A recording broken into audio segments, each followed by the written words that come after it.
Ústa má zvěstují tvou spravedlnost. Ústa má zvěstují tvou spravedlnost.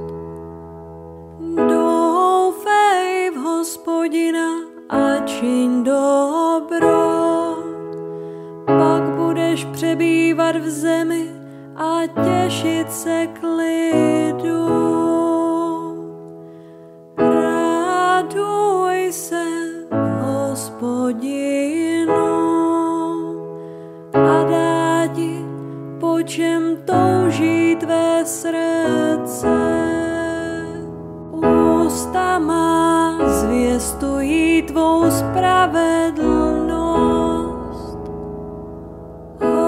Hospodinu svěř svůj osud.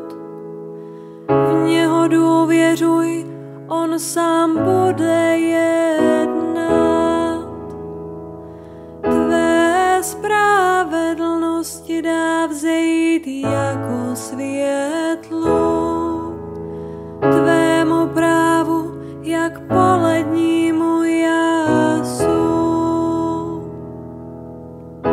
Ústa má zvěstují tvou spravedlnost.